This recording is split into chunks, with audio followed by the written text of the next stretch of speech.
오늘 본문의 제목은 죄인을 불러 회개시키러 왔노라, 이런 제목입니다. 한번 따라합시다. 죄인을 불러 회개시키러 왔노라. 예. 오늘 어제에 이어서 본문을 좀 더 하려고 합니다.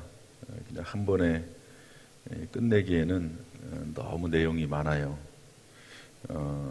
또 그리고 이제 누가복음을 강의하면서 알고 있는 바를 더 확실하게라고 하는 누가가 누가복음을 쓸 때 했던 취지에 맞춰서 그래도 조금 더 자세히 하려고 생각하고 있습니다.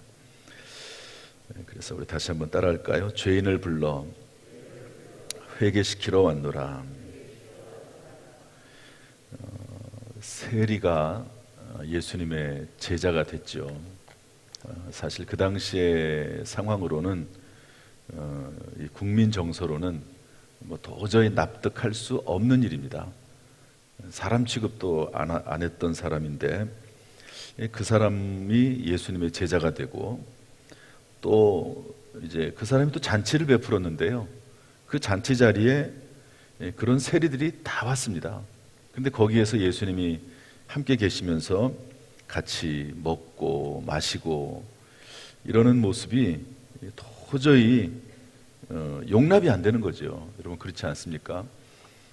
뭐 쉽게 말해서 우리 일본 시대에 밀정들이 있습니다. 밀정. 그런 사람들이 누군지 뭐 그 당시에는 밀정이니까 밝혀지지 않았겠지만 밝혀졌다고 치고, 그런데 이제 그 사람들하고 뭐 어울리고 그 사람들하고 함께하고 그러면 누가 좋아하겠습니까? 그런데 예수님께서 그렇게 하셨거든요. 그 모습을 보고 바리새인들과 서기관들이 비방합니다. 왜 세리와 죄인들하고 어울리느냐, 그들하고 먹고 마시느냐, 그렇게 얘기했더니 예수님께서 아주 확실하게 얘기하십니다.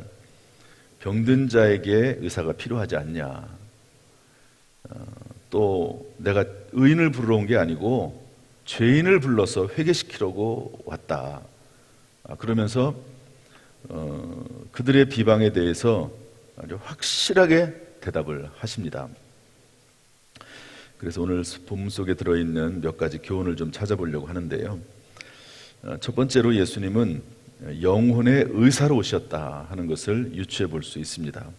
한번 따라서 할까요? 예수님은 영혼의 의사로 오셨다. 예수님은 세리들하고 죄인들하고 함께 먹고 마셔야 했습니다. 여러분, 의사들이 환자들을 찾아가는 게 당연하죠. 마찬가지로 예수님은 영혼의 병이 든 사람들, 그 사람들을 치료하기 위해서 오신 영혼의 의사이기 때문에 환자들, 병든 자들, 죄인들, 세리들, 그 당시에 창녀들, 이런 사람들하고 어울릴 수밖에 없는 거죠. 환자가 그 의사가 환자들이 아닌 다른 사람들하고만 어울릴 수는 없잖아요. 그러니까 예수님께서 내가 이 땅에 온 목적이 영혼의 의사로 왔는데 어떻게 그들하고 어울리지 않을 수 있겠느냐, 그렇게 말씀하시고 있습니다.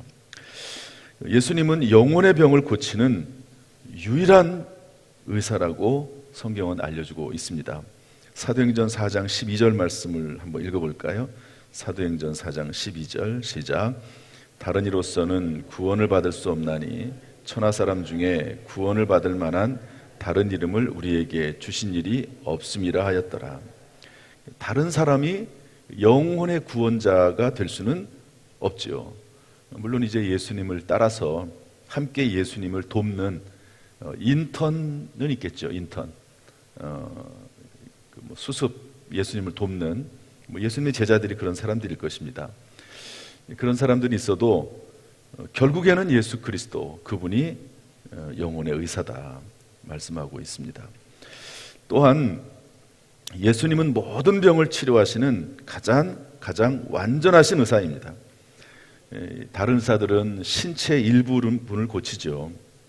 그런데 예수님은 신체뿐 아니라 영혼을 고치시고, 다른 의사들은 더러워진 피를 맑게 하지만 예수님은 피와 뼈와 살을 치료하실 뿐만 아니라 사람의 양심을 깨끗하게 하십니다.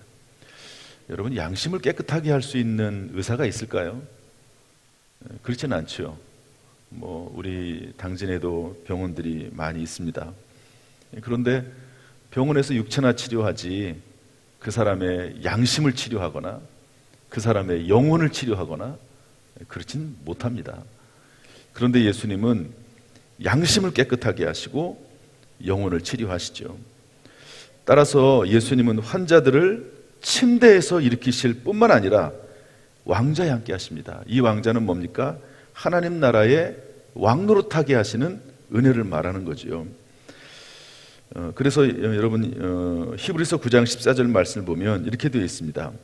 하물며 영원하신 성령으로 말미암아 흠없는 자기를 하나님께 드린 그리스도의 피가 어찌 너희 양심을 죽은 행실에서 깨끗하고 살아계신 하나님을 섬기게 하지 못하겠느냐. 하나님께서 그 일을 하시고 예수 그리스도의 십자가의 보혈이 양심을 변화시키고 영혼을 변화시켜서 하나님께로 나올 수 있게 하시는 것이죠. 여기 레위도 마찬가지입니다. 세리라고 하는 사람들은 원래 조금 이렇게 동네에서 좀 안 좋은 사람들이에요. 원래 삶이 그렇습니다. 그런데 그런 사람들의 양심과 마음을 어떻게 변화시킵니까? 성령께서 하시는 일이고 예수님께서 하시는 일이죠. 또 세세토록 왕노릇하게 하시는 분이 주님이십니다. 요한계시록 22장 5절 말씀 보면 다시 밤이 없겠고 등불과 햇빛이 쓸데없으니 이는 주 하나님이 그들에게 빛이십니다. 그들이 세세토록 왕노릇하리로다. 한번 따라합시다. 세세토록 왕노릇하리로다. 어제 호병열 권사님 장례를 다 치렀어요. 당진 장례식장에서 입관 예배하고 발인 예배 드리고 위로 예배 드리고 대오지에서 이렇게 마지막 하관 예배를 했습니다. 요즘은 하관을 하더라도 그냥 분고를 그냥 묻잖아요. 옛날에는 그냥 시신을 이렇게 묻었는데 요즘은 이제 분골 항아리를 이렇게 묻고 거기다가 흙을 이렇게 덮잖아요. 장례를 치르면서 했던 말씀이 이 말씀입니다. 세세토록 왕노릇한다. 저나 여러분이나 언젠가 하나님께서 부르시지 않겠습니까? 그러면 세세토록 천사들이 우리를 섬기는 그런 왕과 같은 그런 삶이 우리에게 펼쳐지는 것이죠. 이 땅에 살면서 때때로 아프기도 하고 또 피곤하기도 하고 그렇지만 하나님께서 우리의 양심을 깨끗하게 하시고 또 우리의 몸도 또 하나님께서 필요할 때는 치료하시고 그러다가 하나님의 나라 영원한 천국으로 우리를 인도하셔서 영생하도록 왕노릇하도록 우리를 하나님께서 인도하실 줄로 믿습니다. 따라서 여러분, 전인적인 의사이신 예수님에게 늘 영과 혼과 육의 치료를 받으면서 살아야 됩니다. 병이 들 수 있죠. 그렇지 않습니까? 사람이 마음이 상할 수 있습니다. 우리가 얼마나 많은 어려움에 노출되어 있습니까? 그것을 당연하다고 생각을 하고 이 땅에 사는 동안은 그럴 수밖에 없어요. 여긴 천국이 아니니까. 그러나 그때그때마다 주님이 주시는 영과 혼과 육의 치료를 받아야 되는데 그 근거가 어디 있습니까? 우리 이사야서 53장 5절 말씀을 한번 다 같이 읽어보죠. 이사야서 53장 5절 다 같이 시작. 그가 찔림은 우리의 허물 때문이요 그가 상함은 우리의 죄악 때문이라. 그가 징계를 받음으로 우리는 평화를 누리고 그가 채찍에 맞음으로 나음을 받았도다. 허물과 죄는 우리의 영적인 부분이죠. 평화는 우리의 마음에 대한 부분입니다. 채찍에 맞음으로 나음을 받았도다. 이것은 육체에 대한 부분이거든요. 그래서 매일매일 우리는 예수님께서 내 영과 혼과 육을 위해서 오셨고 치료하시는 분이시다 하는 것을 깨닫고요. 예수 그리스도의 보혈을 매일매일 의지해야 됩니다. 매일매일. 그래서 아무튼 오늘 여기 오시면서도 일어나면서도 그런 생각을 하셨겠죠. 그렇지 않습니까? 하루를 마감하면서도 예수 그리스도의 십자가 보혈을 의지하셨겠지요. 제가 자주 말씀드리지만 어제도 밤에 와서 본당에서 하나님 앞에 기도하면서 제일 먼저 하는 게 뭐냐? 예수 그리스도의 십자가의 보혈로 죄 씻음 받았습니다. 내 감정을 예수님이 치료하셨습니다. 내 의지를 치료하셨습니다. 내 육체를 치료하셨습니다. 예수의 보혈로 내 피와 뼈와 살을 주님께서 만져주셨습니다. 그렇게 하나님 앞에 입술로 이렇게 외치면은요, 주님이 주시는 은혜가 있습니다. 가슴이 뜨거워져요. 또 하나님께서 저의 심장을, 저의 폐를, 간을 만져주셨습니다. 그렇게 고백을 하면은요, 그 부분이 막 뜨거워지는 것을 느낄 때가 있어요. 저는 하나님께서 그 시간에 그런 과정을 통해서 우리를 치료하신다고 저는 믿거든요. 그래서 하나님, 내 상한 감정, 내 연약한 의지 만져주세요. 그렇게 예수의 피로 보혈로 치료됐습니다. 감사합니다. 이렇게 매일매일 외칩니다. 매일매일. 하나님께서 우리의 그 간절한 기도를 들으시고 영과 혼과 육을 매일 치료하시기를 주님의 이름으로 축복합니다. 마태복음 11장 28절 30절 말씀 한번 읽어보겠습니다. 오늘 이 말씀 읽으면서 이 말씀의 은혜가 우리에게 임하게 해달라고 하는 마음으로 한번 읽어보겠습니다. 시작. 수고하고 무거운 짐진 자들아 다 내게로 오라. 내가 너희를 쉬게 하리라. 나는 마음이 온유하고 겸손하니 나의 멍에를 모고 내게 배우라. 그리하면 너희 마음이 쉼을 얻으리니 이는 내 멍에는 쉽고 내 짐은 가벼움이라 하시니라. 수고하고 무거운 짐진 자들은 다 예수님에게 나와야 됩니다. 그리고 멍에를 매야 돼요. 여러분, 짐을 지지 않으면 수고로움에서 벗어날 수가 없습니다. 아니, 목사님 도대체 무슨 말씀을 하십니까? 짐 때문에 수고로운 건데 짐을 져야지 수고로부터 벗어난다고 말씀하시는데 이게 말이 맞습니까? 예, 말이 맞습니다. 여러분, 예수님이 십자가를 지지 않으면 어떻게 쉼을 얻을 수 있습니까? 예수님은 십자가를 져야지만이 쉼을 얻는 거예요. 여러분, 이 새벽에 나오지 않으면 여러분 마음이 편합니까? 나중에 이제 빠지고 양심에 화인 맞은 것처럼 돼버리면 그때는 감각이 없어지겠죠. 그런데 새벽 기도에 사명이 있는 분들은 새벽 기도에 나와야지 마음에 쉼을 얻는 거거든요. 그렇지 않습니까? 그래서 예수님이 십자가를 지면 쉼을 얻듯이 우리가 주님 앞에 멍에를 감당해야지만이 진정한 쉼이 생기는 거예요. 참 역설입니다. 이해가 안 되는 부분일 수 있지만 그게 맞아요. 여러분, 부모가 부모의 사명을 감당해야지만이 쉼을 얻는 거지, 부모의 사명을 감당하지 못하면 어떻게 마음이 편합니까? 감당할 수가 없어요. 마음이 편할 수가 없어요. 그렇지 않습니까? 마땅히 자녀들에게 해야 될 바를 하지 못하고 그러면 어떻게 마음이 편하겠어요? 그래서 여러분, 위로와 소망과 안식은 그리스도 안에서 있을 때 주어지는 것이고, 또 주님이 나에게 주신 그 사명을 감당할 때 마땅히 져야 될 십자가와 멍에를 질 때 그때 평화가 임하고, 또 그때 하나님이 주시는 육체의 치료도 있습니다. 그런 일들을 참 많이 봅니다.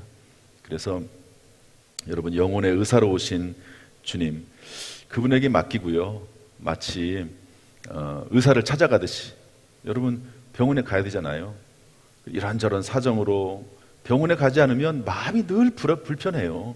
그러지 않습니까? 그런 것처럼 수고롭죠. 수고로운 일이 따릅니다. 그러나 영혼의 의사이신 주님께 나올 때 진정한 자유가 있고 쉼이 있고 만족이 있는 줄로 믿습니다. 우리에게 때때로 닥치는 여러 가지 어려움이 있다 할지라도 그것을 극복하고 오히려 더 주님 앞에 가까이 나오는 저와 여러분 될 수 있기를 주님의 이름으로 축복합니다.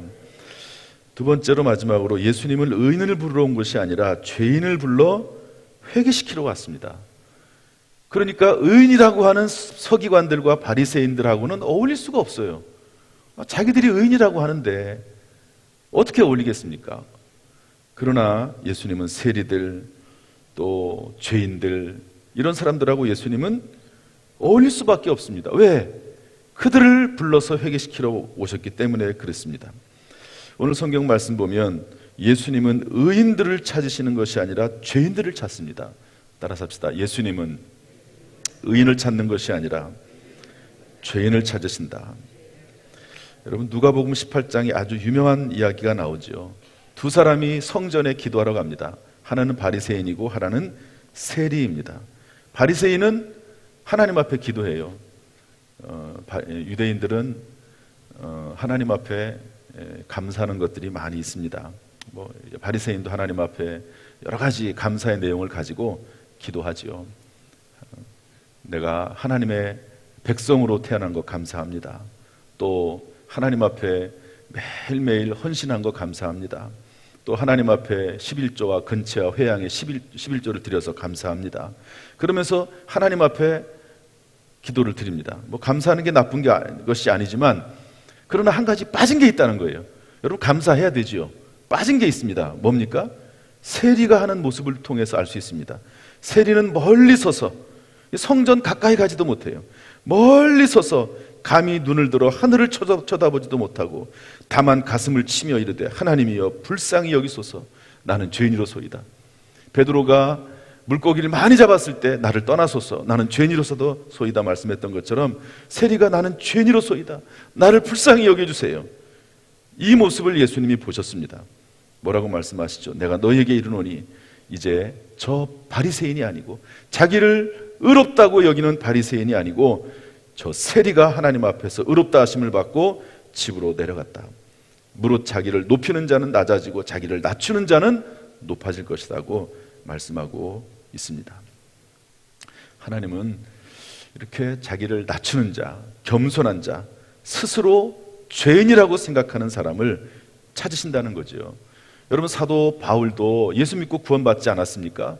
그런데 그는 평생 어떤 마음으로 살았습니까? 내가 죄인의 괴수다, 괴수였다, 이게 아니고 괴수다. 여전히 예수 그리스도로 말미암아 죄에서 용서는 받았지만 그러나 하나님의 거룩하심 앞에 죄인이다 하는 것도 우리가 기억을 해야 됩니다. 이거 참 우리 어떻게 보면 우리에게 있는 양면성입니다. 예수 그리스도로 말미암아 의로울다함을 받았어요. 이미 받았습니다. 그러나 이 땅에 살고 있으면서 여전히 죄를 짓고 있습니다. 의롭다 하심을 받았는데, 법적으로는 죄 용서를 받았는데 현실적으로는 여전히 죄를 범하고 있는 그런 자신의 모습. 그래서 사도 바울은 뭐라고 말합니까? 오호라, 나는 곤고한 사람이로다. 이 사망의 몸에서 누가 나를 건져내라. 이것이 우리의 딜레마고요. 우리는 그 사이를 걸어가고 있습니다. 그 사이를 걸어가고 있어요. 이미 우리는 예수 그리스도로 말미암아 의롭게 됐습니다. 그러나 우리는 여전히 육신을 입고 있어서 매일매일 하나님 앞에 또 회개하지 않으면 안 되는 그런 연약한 존재이다 하는 두 가지 양면성을 가지고 살아간다 하는 것이죠. 예수님은 죄인을 멸망시키려고 오신 것이 아니라 회개시키러 오셨습니다. 여기 보면 죄인을 불러 회개시키러 왔다. 사람들은, 다른 사람들이 잘못하면요 죽이라고 합니다. 여러분, 현장에서 간음하다가 잡혀온 여자가 있어요. 모세율법에 의하면 돌로 치라고 되어 있습니다. 어떻게 할까요? 당장 예수님의 말만 떨어지면 돌멩이를 들어서 던질 기세지요. 돌을 이렇게 들고 있습니다. 지금 모세율법에 의하면 죽이라고 되어 있는데 죽일까요? 이런 말이잖아요. 그런데 예수님 뭐라고 말씀하시죠? 죄인들을 멸망시키려고 온 것이 아니라 회개시키러 오셨다는 거죠. 잘 우리 생각을 해야 됩니다. 저 못된 사람, 저 사람은 죽었으면 좋겠다, 벌 받았으면 좋겠다, 그렇게 생각할 때가 있지 않습니까? 그런 경우 있어요. 여러분, 그런 경우 없습니까? 다윗 같은 사람도 그렇게 하나님 앞에 기도를 했거든요. 그것이 사람으로서의 당연한 모습일 겁니다. 그런데 예수님께서는 너희 중에 죄 없는 자가 먼저 돌로 치라, 이렇게 말씀하고 있습니다. 자기 자신에게 적용을 해야 됩니다. 다른 사람이 잘못했을 때는 그렇게 되기를 원하고 자기 자신이 잘못했을 때는 회개하잖아요. 하나님은 공평하시거든요. 회개하면 누구든지 하나님께서 받아주십니다. 너희 중에 죄 없는 자가 먼저 돌로 치라 그랬더니 다 돌을 내려놓고 다 떠나갑니다. 특별히 성경은 뭐라고 돼 있습니까? 나이가 많은 사람부터 자기 죄를 아는 거죠. 이 젊은 사람들은요, 그래서 막 데모도 하잖아요. 젊은 사람들은 아직까지는 자기가 죄가 그렇게 많이 없다고 생각을 합니다. 그런데 나이가 들면 들수록 자기의 연약함을 느끼고 깨닫는 거지요. 깨닫습니다. 그래서 한 사람 한 사람 돌을 내려놓고 떠나가니까 예수님께서 뭐라고 말씀하시죠? 나도 너를 정죄하지 아니하노니 가서 다시는 죄를 범하지 말라. 내가 너를 죄가 있다고 정하지 않는다. 그러니까 나도 너를 용서한다, 그 말이죠. 가서 다시는 죄를 범하지 말라, 이렇게 말씀하고 있습니다. 사랑하는 성도 여러분, 여러분들은 스스로 의인이라고 생각하십니까?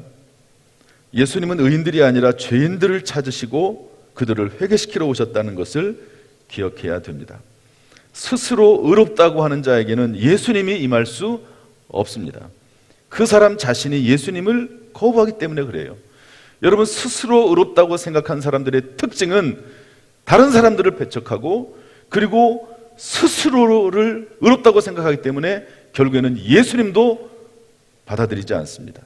대표적인 사람이 가룟 유다입니다. 처음에는 예수님을 따랐지만 그러나 본인이 옳고 예수님은 틀렸다라고 생각을 하니까 예수님을 십자가에 못 박도록 이렇게 배신하지 않습니까? 따라서 자신을 의롭다고 말하지 마십시오. 우리의 의는 오직 예수 그리스도 안에서 얻어진 의밖에 존재하지 않습니다. 우리는 예수 그리스도의 십자가의 은혜로 의롭다 여김을 받은 것이지, 이 신칭이 믿음으로써 의롭다고 그냥 칭함을 받는 것이지 실제 의는 우리 안에 존재하지 않습니다. 따라서 우리는 여전히 죄인임에도 불구하고 의롭다고 인정해 주시는, 다시 말해서 의인, 사람인 자가 아니라 의롭다고 인정해 주시는 하나님의 은혜로 말미암아 늘 겸손해야 됩니다. 늘 겸손하고, 오늘도 겸손하고 내일도 겸손하고 평생 겸손하면서 그 겸손 안에서 감사하고 감격하면서 살아나가는 존재가 저와 여러분인 줄로 믿습니다. 영혼의 의사 되신 예수 그리스도, 영혼뿐만입니까? 전인의 의사 되신 예수 그리스도, 여전히 죄인인, 의롭다함을 받은 죄인, 그 죄인을 불러 회개시키러 오신 예수 그리스도와 함께 살면서 늘 주의 은혜가 충만히 많은 저와 여러분 될 수 있기를 주님의 이름으로 축복합니다. 하나님께서 저와 여러분을 사랑하시고 은혜 베풀어 주시고 저와 여러분을 위해서 십자가에서 죽으신 줄로 믿습니다. 지금도 그 은혜는 여전히 우리에게 유효한 줄로 믿습니다. 비가 하늘에서 쏟아지듯이 하나님의 은혜는 폭포처럼 임하고 있습니다. 마음을 열고 그 예수 그리스도의 사랑 안으로 들어가기를 주님의 이름으로 축원합니다. 오늘도 이렇게 말씀을 정리하겠습니다. 하나님의 말씀이 우리에게 율법이 되지 않고, 부담은 될 수 있죠. 그러나 거룩한 부담이 되어서 또 꿀송이 같이 돼서 기꺼이 말씀 따라 사는 가운데 승리하시고 주님이 주시는 평안으로 충만하기를 주님의 이름으로 축원합니다. 기도하겠습니다. 하나님 아버지, 우리에게 완전한 의사, 그리고 누구든지 오기만 하면 치료비도 받지 아니하시고 우리의 영과 혼과 육과 환경과 모든 것을 치료하시는 영원하시고 완전하신 의사 되신 예수 그리스도, 그분이 우리의 주님이심을 인하여 감사를 드립니다. 오늘도 주님 앞에 회개함으로 나아갑니다. 우리가 주님 앞에 의롭다 인정을 받았지만 그러나 여전히 연약한 존재이오니 하나님, 우리를 불쌍히 여겨 주옵소서. 예수 그리스도의 십자가의 보혈로 우리를 덮어 주옵소서. 예수 십자가의 은혜로, 보혈로 우리의 영의 죄가, 우리의 혼의 죄가, 감정의 죄가, 의지의 죄가, 뼈와 피와 살의 죄가 용서함을 받았습니다. 치료함을 받았습니다. 이 은혜에 감사함으로 살아갈 수 있도록 인도하여 주옵소서. 예수님의 이름으로 축복하며 기도하옵나이다. 아멘. 이제는 우리 주 예수 그리스도의 은혜와 아버지 하나님의 무한하신 사랑과 성령님의 교통하심이 오늘도 영혼의 의사 되신 예수 그리스도, 죄인을 불러 회개케 하러 오신 예수 그리스도에게 한 걸음 한 걸음 다가가고 그 주님과 동행하면서 그 주님의 은혜를 받고 살아가는 우리 모든 성도들에게 지금부터 영원토록 순간순간마다 함께 하시기를 간절히 축원하옵나이다. 아멘.